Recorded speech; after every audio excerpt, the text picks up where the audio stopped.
we're being corralled into this box where we either have to hate Vladimir Putin and believe everything evil that's said about him and love Ukraine, and there's no in between. And that reminds me a lot of you're either a white supremacist or you go with the Democrat narrative on everything under the sun. The most lethal terrorist threat to the homeland today, white supremacy. And I want to understand white rage, and I'm white.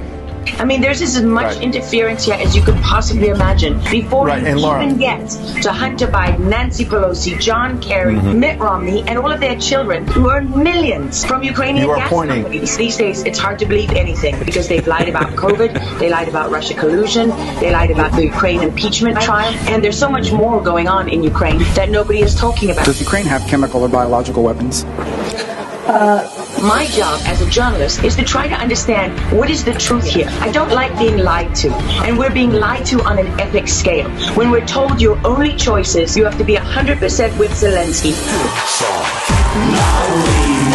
Slava Ukraina. Who's a puppet, who you can find on the internet in black stilettos and leather pants. Zelensky was selected, like so many of our leaders. And honestly, with big tech and with election fraud these days, we don't know how many leaders all around the world have been selected for us and weren't actually voted in. How to build back better.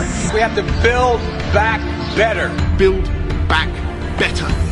If Donald Trump gets the Republican nomination, there are many of us that will move heaven and earth to ensure he doesn't win. We are fighting the same battles all over the world. To pretend that this war is about Russia and Ukraine is a barefaced lie. Putin has been warning for 15 years that he is not going to stand by while the globalists take over the world, build bioweapons facilities and whatever else they're doing in Ukraine. Ukraine has been a center of money laundering for many of the leaders in this country. Billions of US dollars have been laundered through Ukraine, and we say nothing about it. Does nobody question these things? We have an idiot like Lieutenant Colonel Vindman. Mr. Vindman. Lieutenant Colonel Vindman, please. Do you always insist on civilians calling you by your rank? And sits there as a lieutenant colonel. He didn't even make colonel. And he's telling the president of the United States what his policy should be. You have a traitor in the form of Maria Yovanovitch, who was Obama's ambassador, who's telling Ukrainian government officials, don't listen to the will of the American people. In his July 25th phone call with Ukrainian President Zelensky, the president badmouthed Yovanovitch, calling her bad news. I was shocked, absolutely shocked. And then she's given a cushy job for life at Georgetown University, and we're told that the president of the United States cannot say to his foreign counterparts that we want you to look into something. If the prosecutor's not fired, you're not getting the money. Oh, son of a bitch.